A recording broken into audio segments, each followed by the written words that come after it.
All right. Episode 3. Ew! The Emperor's... In case it wasn't clear, we're talking about the Emperor's children today. Anisius, I'm uncomfortable. Allow us to briefly explain why. The Emperor's children, when the Traitor Legions became the Traitor Legions, each of them kind of picked a different god, except for, I believe, 2 of them, who kind of serve chaos as a whole. But the Emperor's children worship Slanesh, the god of every single horrible thing that happens in a Serbian film. Yes. Yeah. For those of you who don't know what that is, you're better off. Don't look it up. Don't look it up. Don't Google that. Don't. You'll regret that. Okay, Fulgrim, the 3rd primarch. Yay! Right. Fulgrim was glam rock incarnate. Yes. He was pretty and shit until he turned into a snake monster, but we're gonna get to that. His face remains pretty as a snake monster. It's just now he's purple. Yeah, I know, he's purple. Yeah. He is. Okay, so, Fulgrim. He landed on Chemos. Chemos sucked. Just like everything else in this universe. It fucking sucks! But it all sucks Chemos... differently. Yeah, Chemos was choked in chemical smog, so there was no sunlight ever, there was no food, there was no water, they literally synthesized chemicals for a living, they had no art, no music, no fun, only work, and I want to kill myself! Yes. An excellent point. And then, everything changed when a giant space pod fell out of the sky, and somehow a baby came out of the pod. And the people of Chemos, for some stupid reason, decided that the baby was too pretty to save, despite having a long-standing tradition of killing the babies because you can't feed them. Yes. Oh, also, because water apparently happened behind. He hit something and then water happened. He hit the crust of the planet in such a way that underground rivers came to the surface. They're like, ooh, that must mean he's a god. As it always happens. As always happens. Yes. So they adopted Fulgrim, and Fulgrim began to work in the mines, and because he's a primarch and can make everything better with his mind powers, he basically excelled in creating more efficient machines. He fixed the infrastructure that was on Chemos. Within, 10 years, he was placed as one of the planet's elite, and became, one of the whatever number of people who ruled the planet. Yes. He instantly made everything better.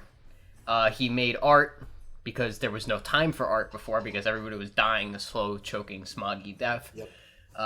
Output of the planet's resources skyrocketed and allowing them to create better trade routes with the planets around them.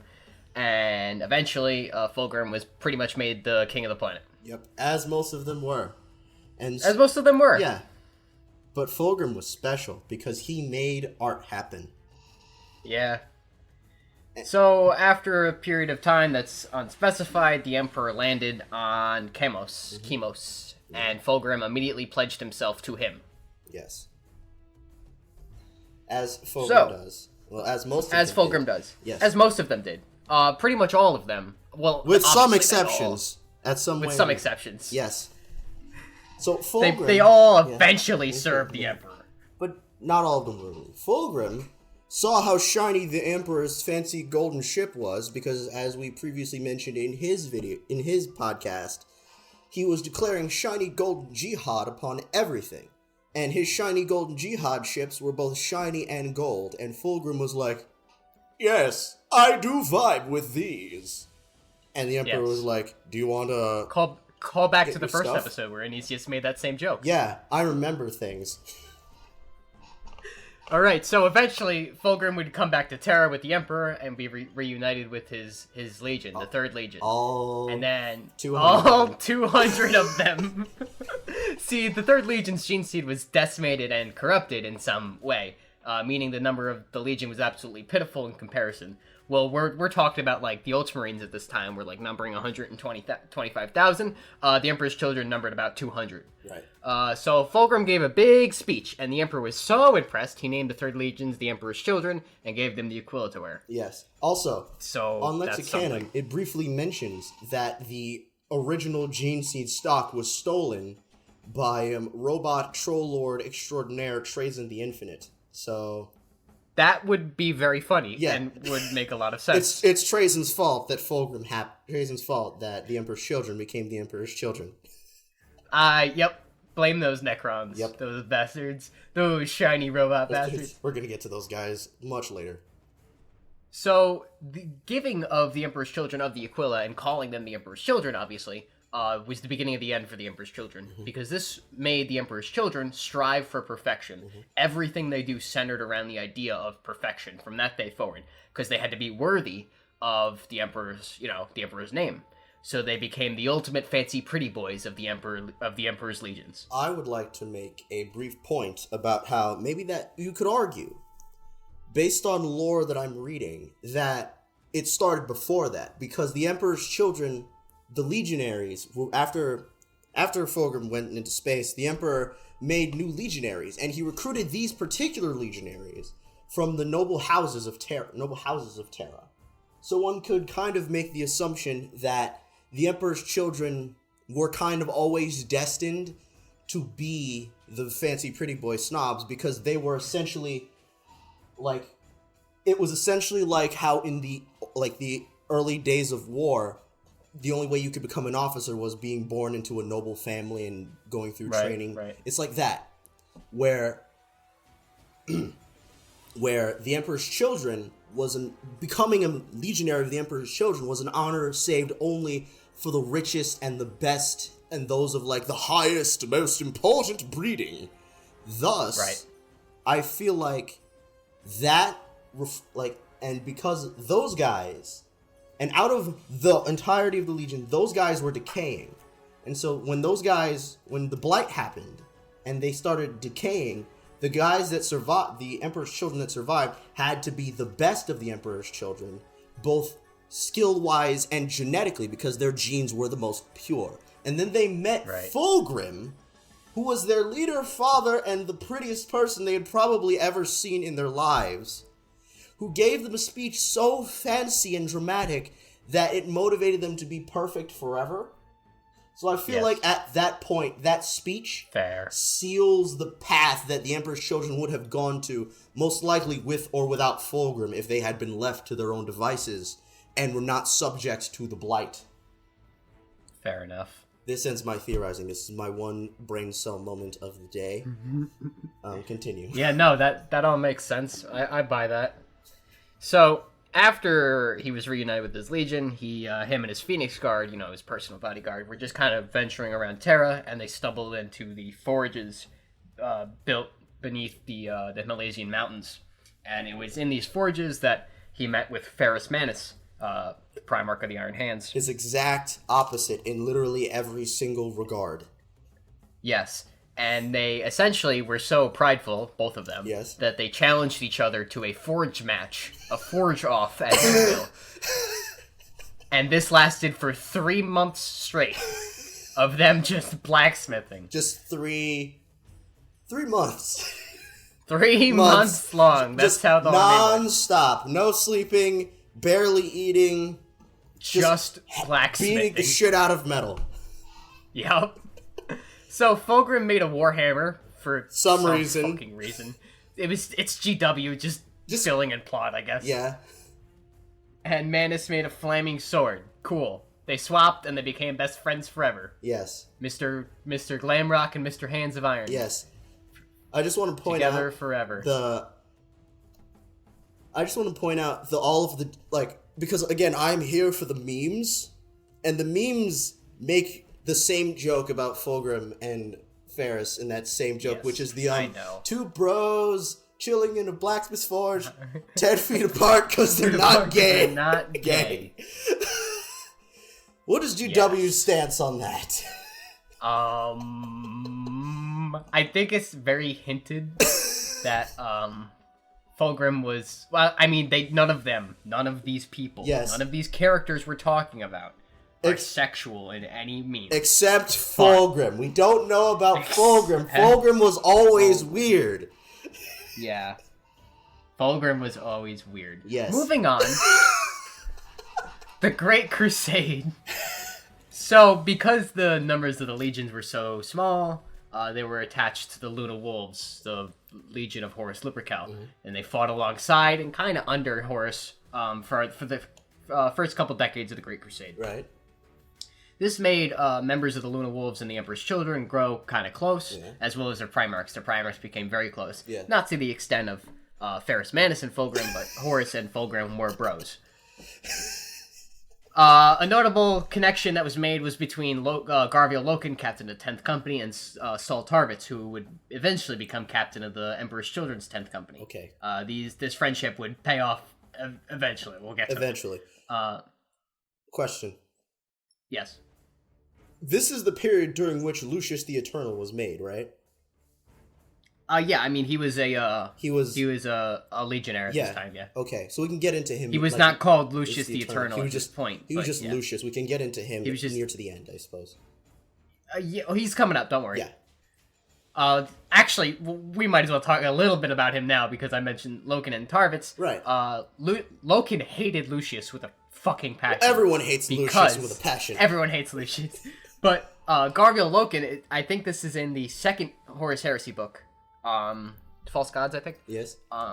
And Lucius and Garviel are going back and forth. They're insulting each other because they're, at this point, they're all kind of hanging out on the Vengeful Spirit, the flagship of the Luna Wolves.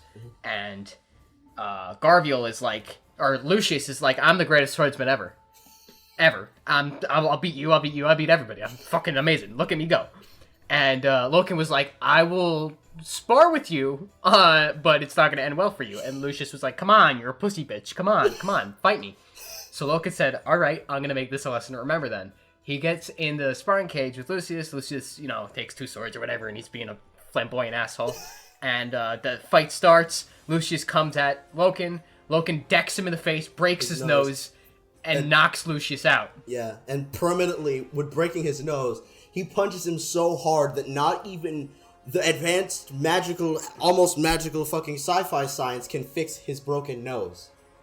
That's how hard Loken hits him in the face. Yeah. That's how hard I want to hit him in the face, too, if he was an imaginary character in my head. Well, remember what Lucius becomes later. Yeah. We'll talk about that. So, we'll get to that. Yeah. So eventually the Legion would recruit from Terra and from Kamos and from along the way during the Great Crusade, and they would grow to a point where they could go off on their own, and they do. While we're here, we'll talk about some notable members of the Emperor's Children. Yeah. We'll start from the most important on down. So, Lord Commander Eidolon was a Noise Marine, right? Hold on. Kinda, yes, no, maybe. Hold up. So he was a noise marine in that he had the power to amplify sound. Yeah, he had screaming.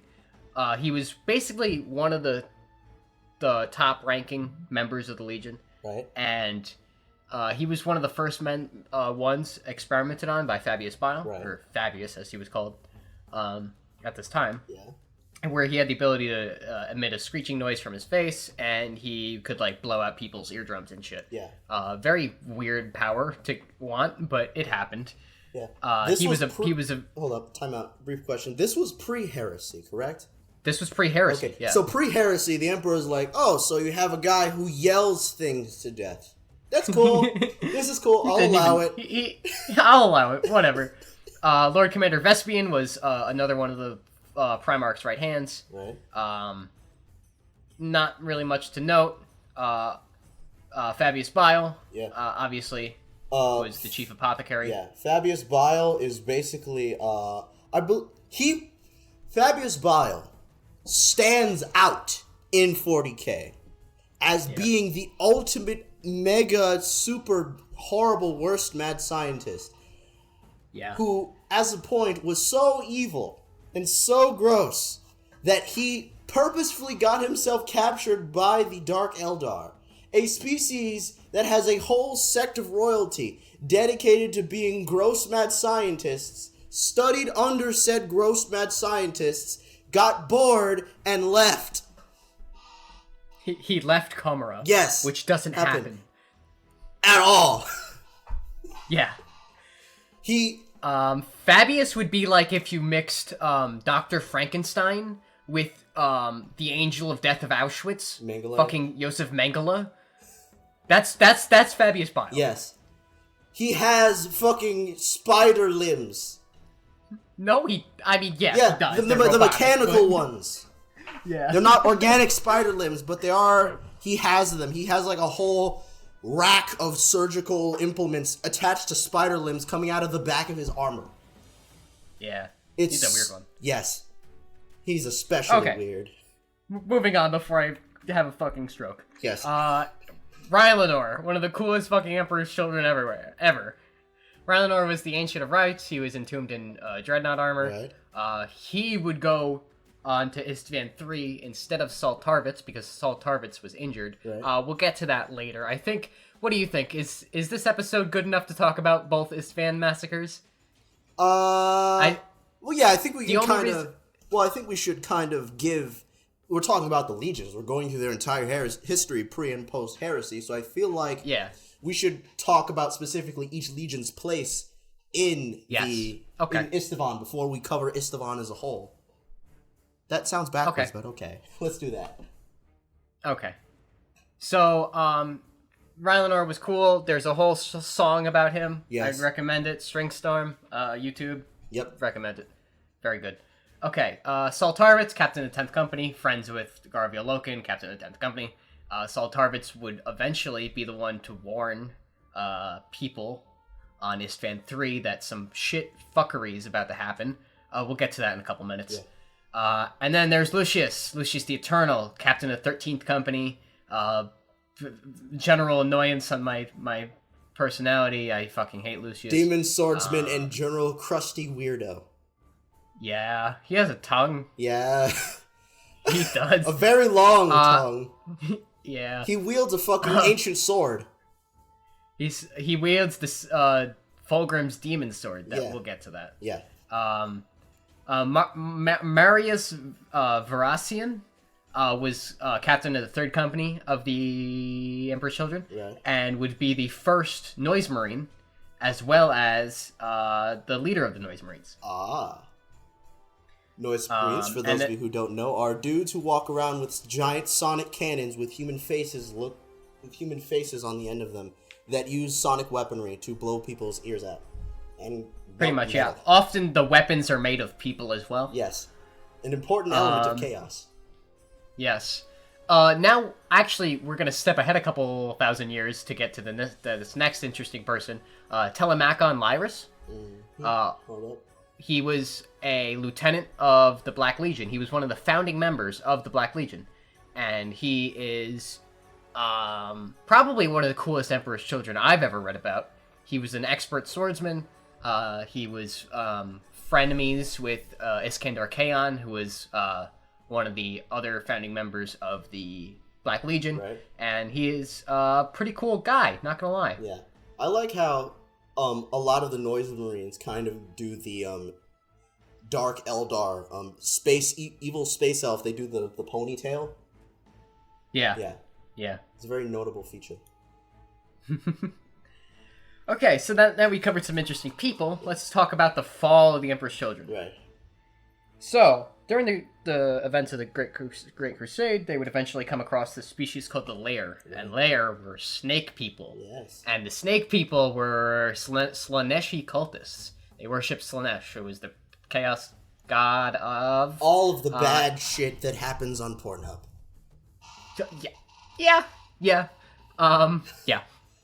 We can leave it at that. So the Emperor's Children absolutely curb stomped these fuckers. Right. And they would, at the last battle against the Lair in their citadel, Fulgrim would lead a strike personally, and in the middle of the citadel was a demon blade that was being worshipped. And inside that demon blade was a greater demon of Slanesh. Okay. It was like entombed into the sword. Right. I would like to... And then... Go ahead. I would just like to mention the Lair mirrored the Emperor's Children in a weird way, like thematically, where the Lair would modify themselves genetically based on the tasks they would need and where they were in Lair society. So Fabius Bile in particular looked at that and the fact that they did the alien, that the aliens do the thing that we do is bad. Don't like them, kill them. And so... Only to steal their knowledge and then use it on the Emperor's children. Yes. They would actually... Fabius Bile actually, like, liquefied Lair. Yeah. And, like, injected that liquefaction into Emperor's children. Right, yeah. They would make, like, battle stims. Out of people. Like, out of people, and firstly, out of these Lair, these snake people, which is disturbing. It's like... Just a giant needle full of glowy pink shit. What is this? Oh, this is the bodies of all of the aliens we killed. Inject it directly into your neck. Just take this big-ass horse needle and shove it in your jugular. It'll make you prettier. Unfortunately. It'll make you prettier. I'm so uncomfortable. Well, you have no proof that's not what Fabius Bile did. I'm pretty sure that's exactly what he did. That's a thing Fabius Bile would do. Yes. That's exactly... Okay. After finding the Lair Blade, there would be a slow and gradual corruption, not only from Fulgrim, but from the people around him. Yes. First, the Fabius Bile and the Lord Commanders, and then it would work its way through his legion. Yeah. Fun fact, let's talk about Eldar diplomacy real quick. Now, you might be like, why? I would like to, yes. Fun story. Oh, please. So after Fulgrim got this Lair Blade and he was slowly being corrupted by Slaanesh, they came across like beautiful, like serene planets with like no life on them, but they look beautiful and stuff. So they landed on one of these planets, and they were like, "Wow, this is absolutely beautiful. Like, we should get a colony team here." And Fulgrim was like, no, let's not do that. Let's keep this serene beauty, like, intact. Yeah. And then the Eldar show up. Not only the Eldar, but Eldrad, Uthran? Just Eldrad. Eldrad, King Troll of the Elves. Yes. We don't need to say his full name. It's just Eldrad. Eldrad showed up, and with a contingent of, like, Wraithguard and, like, big fuckers like the Eldar Titans and like a lot of soldiers, and Eldrad was like, "Hey, this is one of our maiden worlds. So like once we retake control of the galaxy, our people are gonna settle here." And Fulgrim was like, "Oh, that's cool. And then Eldrad's like, "Hey, so you know your brother, the brother you love, Horus? Yeah, Horus. Yeah, Horus. Remember Horus? Yeah, you remember Horus, right? So Horus is gonna stab Daddy in the throat." And Fulgrim said, "Okay," and then he beat everybody to death. Not only so they basically declared war on the Eldar on this point. So Fulgrim strangled an Avatar of Cain, a lava monster with the power of an Eldar god in it, with his bare hands. He strangled this thing to death with his bare hands. The thing's made out of lava, GW! Anyway. Well, GW clearly understands the Worf effect. Because everybody beats the shit out of the Avatar of Cain. Everybody! It's literally that. Anyway, so after they kick the shit out of the Eldar in this maiden world, Fulgrim's like, "Hey, remember every single other maiden world we came across? Virus bomb. Do it now." So that's what they did. They destroyed a bunch of Eldar maiden worlds because Eldrad told him the truth about Horus. And that is why the Eldar don't talk to us anymore. Well, that and Vulcan. Yeah. Yeah, also true. I can't wait to talk about Vulcan's fucking Eldar. Vulcan's gonna be fun. Vulcan genocide. The goody two shoes. I love everyone. Primarch strangles an Eldar child in a book, and I love it. Here at the Battle Brother Cast, we wholeheartedly say, "Fuck the elves." Fuck the elves. I have it stapled on my wall. Fuck the elves. So, after this conversation with Eldrad, the boys, the Emperor's children, would make their way to reunite with Horus and the Luna Wolves. And it's a fun part in the book. It's a very well-written part in the book, where they're making an approach to Horus's like fleet. I think it was like the 63rd Expeditionary Fleet, and fucking Fulgrim brought a good contingent of his legion with him, and a pretty sizable fleet. And there's a point where Fulgrim's like, they don't know we're here yet, because the way they were approaching, they weren't, like, facing that way. They had no idea Fulgrim's fleet arrived. Right. And Fulgrim was like, I could just blow them up now. And, like, I could prevent this heresy that Uldred's talking about. And then it was the Demon Blade was like, no. You don't want to do that. You don't want to do that. You want to talk to Horus. You want to talk to Horus right now. And then Fulgrim's like, yes, of course I want to talk to Horus. Why would I even think about like that? And it's a cool fact showing how there was still conflict happening in Fulgrim. Yeah. And even when he wanted to do the right thing, the blade was there. And because the blade was there, corrupting with its corrupting influence, you could see that Fulgrim was slowly just falling. Yeah. So Fulgrim reunited with Horus, and over the course of a couple minutes and not many lines of dialogue, Horus convinced Fulgrim to fall against the Emperor. Just like, hey, you know what? Hey, you know the Emperor's prettier than you, right? How dare you! And then he goes full snake monster. I mean, kinda, yeah. Not snake so monster hard there, immediately. But... Right, it took him a couple months. Maybe a year or two. No, I remember the 1D4chan thing. The 1D4chan joke is like, Horus pulled an after-school special on Fulgrim, where it's like, hey, Horus, you want to try this sword? Sure, I like this sword. This sword doesn't seem so bad. It's a sword. And then the sword's like, hey, Fulgrim, you want to try this melted corpse? You want the melted alien corpse? Sure. And then Horus shows up and is like, hey, Fulgrim, you want to kill the Emperor? He's like, hell yeah, I want to kill the Emperor! Yeah! Yeah, that's pretty much how it went. Because Fulgrim, oddly enough, doesn't really have a lot of willpower at this point. No, very, very obviously no. So Fulgrim was on board with Horus now. The Horus Heresy was going to kick off relatively soon. But before it kicked off, Horus wanted Fulgrim to convince Ferrus Manus to also fall. Ferrus and Fulgrim meet on the bridge of the Iron... Hands of... I don't know what their flagship's called. It's something stupid, probably, with the word iron in it. And flagship... The Fist of Iron! The Fist of Iron, because of course it is. How many fists are... There's two. There's like two. Yeah. There's two big hand-themed Space Marine I get legends. I get it confused with the Iron Blood, which is the Iron Warriors flagship, so that's why there was hesitation there. People do that a lot. Yeah.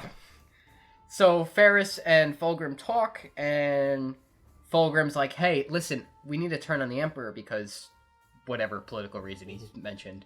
And Ferrus was like, are you fucking kidding me? And they began to fight on the bridge of the Fist of Iron.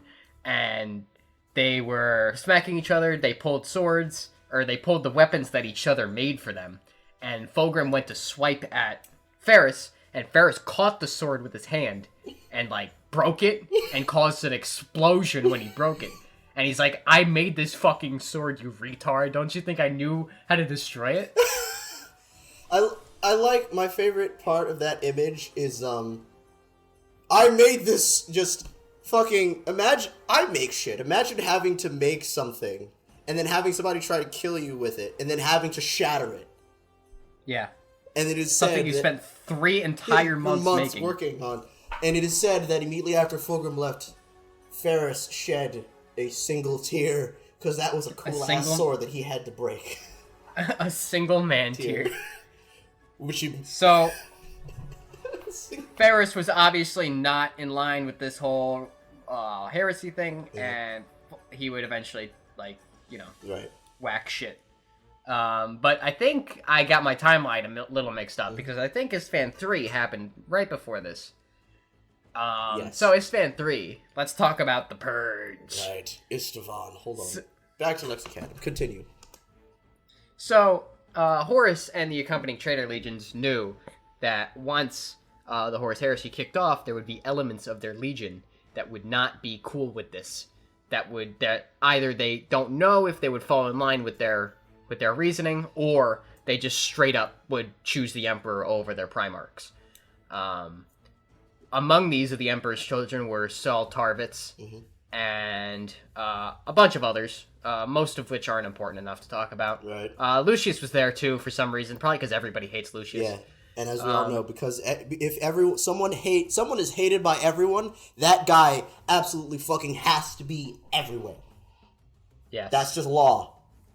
That is GW law. So they would eventually hear of a rebelling planet on the planet of Istvan 3 in the Istvan system.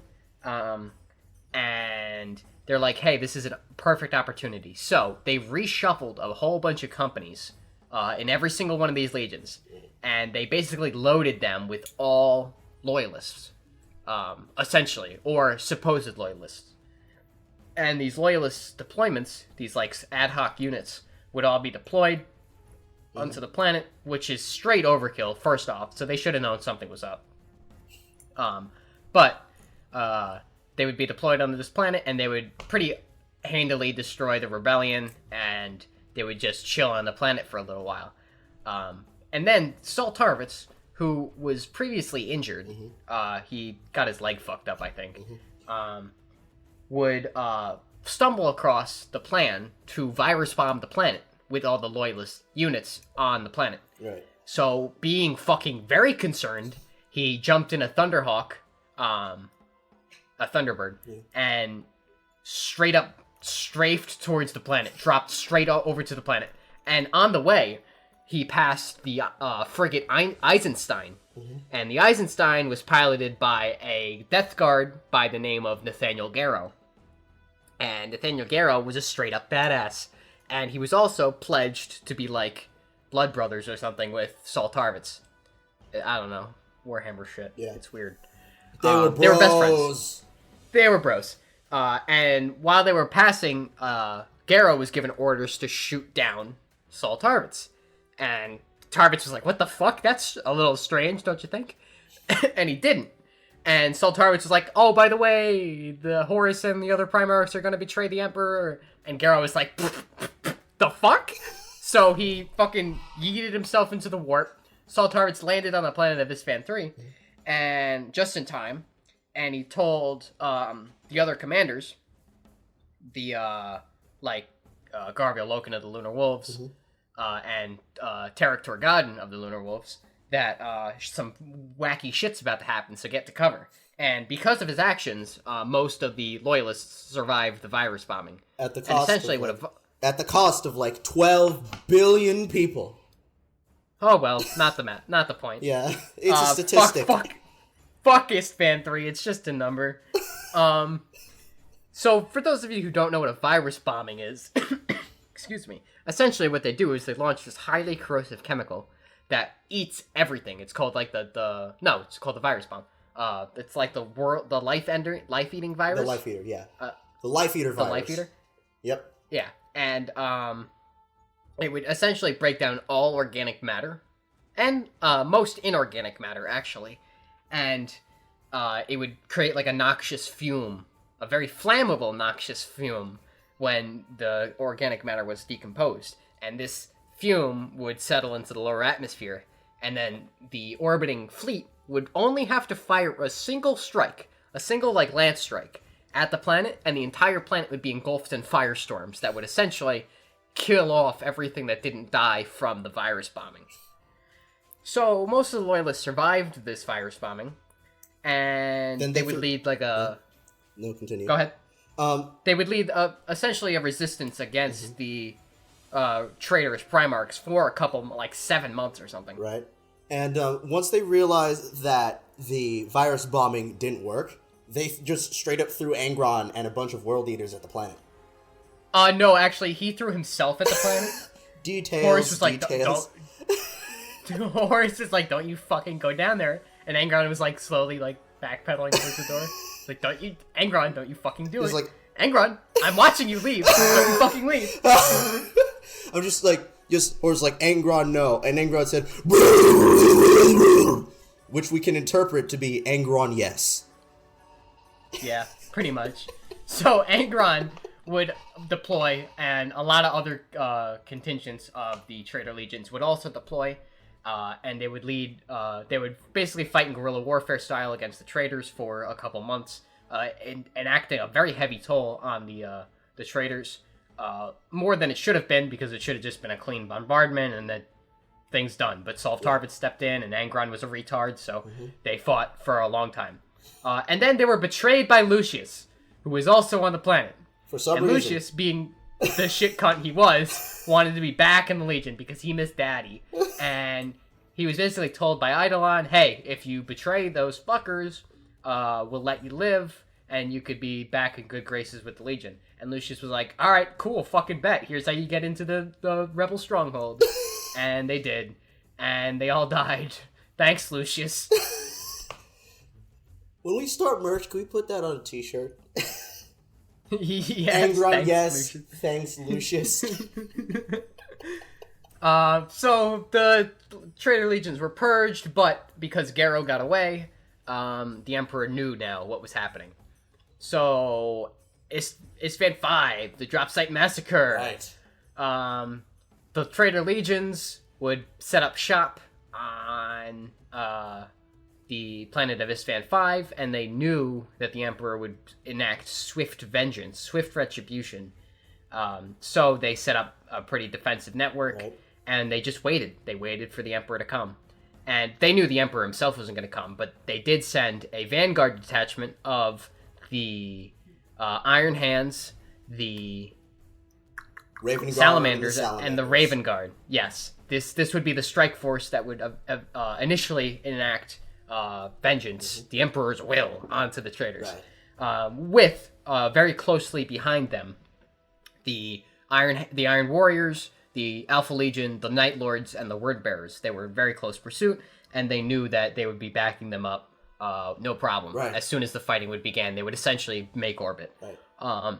So Fulgrim would lead a personal charge against Ferrus Manus, and the legions present would engage, and Ferrus Manus and Fulgrim would basically duel for fucking, 15 minutes during this massive engagement. And as the two Primarchs were dueling, and the Emperor's children with their newly developed gear, like the Noise Marines and their new war gear and shit. Right. As they were all engaging, and there were other fights going on between the other legions present, obviously. As they were engaging, the other 4 reinforcement legions would deploy, and they would make way to planet. The Iron Warriors, the Alpha Legion, the Night Lords, and the Word Bearers would all deploy around the positioning of the 3 Vanguard legions engaged with the traitors. And as they were fighting, Horus basically just shoots up a single red flare. And this red flare would be seen across the battle, and the loyalists engaged would be like, that's weird. Anyway, so let's retreat. Let's let our newly arrived brothers engage with the enemy.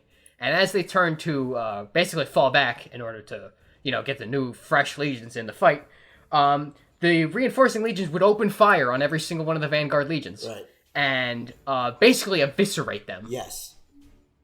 While this was all happening, as traitors, they turned at the last minute, and they realized a little too late that they were working with Horus. Yeah.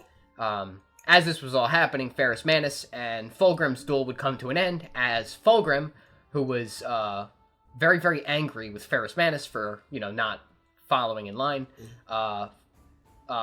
lost control a little bit and allowed the demon to take control of his body that was in the sword. The demon took control of Fulgrim's body and cut off Ferrus Manus' head with the demon sword. Right. Ferrus Manus would die. He's dead forever. Yeah. Dead. Proving that the Primarchs were not gods. They were in fact just men. Except for Vulcan. Except for Vulcan, who lives forever, by the way. Yes. Also. So, Ferrus. Yeah, brief question. Go ahead. Yeah. I'm on the 40K wiki page. Do we want to talk about how the Noise Marines got made? Do we? I'll do it. I'll be brief. Okay. So, on Fulgrim's ship, on Fulgrim's battle barge... Pride of the Emperor. Pride of the Emperor, yes. A composer named Bekwa Kinska heard the orgy jams of the lair and was like, you know what, I want to do that. And then she did. Or they did, whoever that is. And then they made noise, and then giant... It was a woman. Yeah, it was a woman. Then she did. And then, when she made the noise marine weapons, in the warp for some reason, Slaanesh opened the door, demonettes happened, murder orgy ensued, and then Kinska's instruments became the noise marine sonic cannons. Yep. That's it. Pretty much. We don't need to go into detail. Remember, we don't need to go into detail. And remember previous metaphor of Serbian film. Yeah. I'm dying. That killed me. Too much talking. That makes sense. So, after Ispan 5, the Loyalists were on the back foot, and actually it pretty much shattered. That's why they called themselves the Shattered Legions. Right. The Salamanders, the Iron Hands, and the Raven Guard were now shattered. Most of them died. Afterwards, the traitors would make their way towards Terra. But before they made their way towards Terra, Fulgrim knew that he was going to have to kind of change shit up for when they engaged on Terra. So he convinced Perturabo, the primarch of the Iron Warriors, that there's this cool-ass weapon called the Angel Exterminatus. This is in the book, the Angel Exterminatus. That there's this cool-ass weapon that'll win the war for sure. It'll kill the Emperor, it'll kill Sanguinius. And he convinced Perturabo, kind of like offhandedly, because Perturabo was like, fuck it, whatever, cool weapon, whatever. I don't care. Fuck you, Fulgrim. He convinced them that there was this cool weapon and that they needed to get it. So they traveled towards an Eldar Crone world, which is one of the worlds that was engulfed by Slaanesh during her birth. Its birth. Their birth. And I'm sorry. Snake Monster. I'm on the wiki page, and it opened up an ad for some reason. Like, I'm on the wiki. So, anyway, it was all a ploy, and he knew that he would need Perturabo there to make him a demon primarch. He was going to sacrifice Perturabo, and it would make him a demon. And it did. It didn't sacrifice Perturabo, because Perturabo was like, fuck you, and went Super Saiyan, and basically broke off whatever control that life-suckingness that Fulgrim had on Perturabo. And he was like, he beat the shit out of Fulgrim. But Fulgrim turned into a snake monster. And that's it. They hate each other now, kind of forever. Well, I feel like but not really. But not really. No, but not really. Like, they're like, all right, fine. I get what you did that. Fuck you. But like, okay. Moving on. Siege of Terra. During the Siege of Terra, the entire Emperor's Children force deployed. And there was actually a single engagement in which Fulgrim deployed the entire Legion to break a wall, and they didn't even break the wall. The Emperor's Children were fucking useless. Dorn, who is not a demon primarch, beat the shit out of Fulgrim. Fulgrim ran away because he was tired. Did you just say Korn, not a demon primarch? Dorn! Rogel Dorn. I heard Korn. Primarch. Not that one. Corn for the cornflakes. So yeah, Dorn with a D, 7th Primarch, beat the shit out of Fulgrim. Fulgrim was bored of getting the shit beat out of him, so he left. The Emperor's Children lost 10,000 warriors in a single day because they're fucking useless. After the Siege of Terra, during the Great Scouring, the Emperor's Children would flee to the Eye of Terror with the rest of the traitor legions, and they would be engaged with the other legions in the Legion Wars. They eventually even stole the body of Horus Lupercal. Right. Because Fabius wanted to stick a syringe in it, I think. Several syringes. He wanted several syringes. He wanted to clone the War Master. He already cloned Horus. By this point. He also cloned Fulgrim. Yeah. Not Horus, Fulgrim. He cloned Fulgrim by this point. Yeah. He made a loyalist clone of Fulgrim, which is cool. Yeah. Good writing, GW. Yeah. That can only go well. So that they steal the body of Horus Lupercal. At this point, the Emperor's Children were relatively intact as the Legion. Right. They had a base called the Canticle City, and it was Abaddon, along with Telemachron Laius, who we mentioned before, Yes. who was one of the founding members of the Black Legion, and Iskandar Kaon, one of the Southern Sun sorcerers, who was also a founding member of the Black Legion. This was before the Black Legion was a thing. Right. But they allied with fragments of the Sons of Horus, among them Falbus Kyber, the Widowmaker, and they would attack the Canticle City to destroy the body of Horus Lupercal, or to reclaim it. Yes. But mostly to destroy it, because There can Abaddon only be needed one to be War Horus. Master. There can only be one Horus, and his name is Abaddon. I actually quite enjoy this battle. Abaddon faces off against the clone of Horus Lupercal and kicks his ass because Abaddon is better at this point. Yes. At this point. The Black Legion is formed, and the Legion Wars kind of grind to a halt as Abaddon basically ensures himself as the most powerful being in the Eye of Terror, outside of the Chaos Gods, I guess you could say. But the Emperor's Children would kind of ally with Abaddon when the time arose during one of the Black Crusades. They're like on cool terms. Nobody likes the Emperor's Children, and nobody likes the Black Legion. So... they just don't want to get shit stumped by either of them. Fun fact, there are members of the Emperor's Children inside the Black Legion, and because the Black Legion is an amalgamation of a bunch of different legions. Yeah. And the Emperor's Children actually look at these turncoats, these traitors, as fucking traitors. They despise all Slaanesh worshipping Emperor's Children members inside the Black Legion, as they see them as fucking traitors. Or maybe they're just jealous. Yeah, they're just not. They look good in black, I guess. Black looks good in everything. That is true. And they hate that. But other than that, Fulgrim's still alive. Fulgrim leads his men on the occasion when they're not combing each other's hair. Or raping armies of elves. Yes, in a very literal and metaphorical way. Yeah. Other than that, I think that pretty much sums up the Emperor's Children. Yeah. There's not a lot. There isn't a lot. I hate the Emperor's Children so much. I despise them. They make me beyond uncomfortable, and I hate myself for devoting this much time to them. If I would also like to give closing thoughts, I'd like to refer back to my video, the statement I made in Dark Angels about paladins in space with X. Yeah. This is paladins in space, but with excessive amounts of crust and horniness. And that's weird. That's gross. Unfortunately. That's gross. It is gross. Because, the Emperor's Children are grosser than even... I think the Emperor's Children are grosser than the Death Guard, because the Death Guard are rotten and disgusting, but these guys are just, ultimate mega alien super rapists who serve the alien god of rape. Yes. So, yeah. Hard no. They make me very uncomfortable. They're gross. And I hate myself... and I hate them.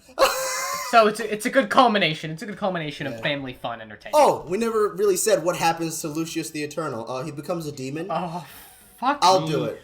Why do we have to do that? Lucius the Eternal becomes a demon. Becomes a demon prince. And Not really, no. Really? Huh. He's the champion of Slaanesh, but Karn isn't a demon prince, and Karn's the champion of Khorne. Oh. So he's just Slaanesh's favorite weirdo. Yes, exactly. Of the Emperor's Children. Of the Emperor's Children. Yes. And or just in general, I guess. Lucius has a weird gimmick where if you kill him and you enjoy it because Lucian is an obnoxious, slimy prick, you reincarnate as Lucian. Lucian reincarnates and your face becomes a part of his armor. Yes. He literally can't die. As long as you enjoy killing him. But sometimes it just happens anyway. Sometimes he just reincarnates anyway because Slaanesh didn't like the fact that he died. Wow. I call bullshit. Yeah, it is bullshit. Yeah. Slaanesh, the other, I'm counting, other god of bullshit. Yeah. Because they are all gods of bullshit, just in varying connotations of the word. Gods of bullshit. Yes. Yeah. So Lucius is a prick. Fuck him and his long ass tongue. I feel like we talked about Bile, we talked about Tarvitz, we talked about... Well, we talked about, I feel Eidolon. like... Yeah, Eidolon. That's all the important ones. Yeah. Nobody likes the rest of them. They're all just more weirdos. I have a question. They're all just weird pedophiles, and I hate them with every fiber of my fucking being. Question. Yeah. Because I'm not really into the model, like, I like the painting and stuff, but I don't really know how popular are the Emperor's Children fandom-wise? Not at all. Huh. Like, are you talking about, like, actual tabletop? Like, tabletop and just in general. They aren't popular at all. Nobody plays the Emperor's Children. I have never met, except, like, Kiroth TV, who's one of the he, like, does specifically lore. Not lore. He does specifically, like, tabletop news and shit. Right. He is the only person I have ever seen who plays Emperor's Children. I've seen people play Fabius Bile. Well, yeah. And, like, Bile's, like, because Fabius Bile got a new model not too long ago. Yeah, and he's his own separate thing. Yeah, and he's kind of his own faction at this point. Yeah. Fabius Bile doesn't technically... Yeah. I just want a brief aside about Fabius Bile because some of our people, may God have mercy on them, are learning about the lore through us. Fuck. I'm so sorry for you poor people. I am so sorry. But Fabius Bile is, we mentioned him. Fabius Bile, after the heresy, essentially became his own faction where he took his own group of Emperor's Children and then he took his own group of Chaos Apothecaries. And now he just gets to do all the horrible Mengele shit he wants, free from having to cater to the whims of Fulgrim or Eidolon or anyone else. And at a certain point, he doesn't even really believe in the Chaos Gods. No, he is a Chaos God at this point. Yeah.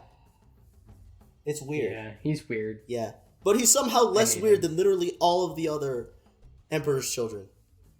I hate all of these people. Yeah. I hate this entire legion. Yes. In conclusion, they're basically elves. They're basically Dark Eldar, but Space Marines. Yeah, but Space Marines. Yeah. I hate them. And as we say here thoroughly, fuck elves.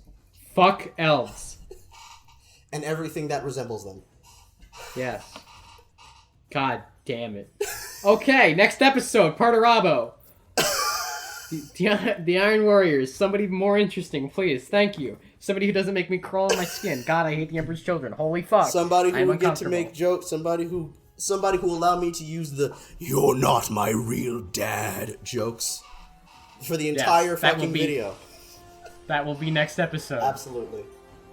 So join us then when we talk about someone who's more interesting than Fulgrim. Literally anything else. Yeah, literally anything else. Fuck this. Fuck them. I'm going to bed. Ave Imperator. Ave Imperator. Good night.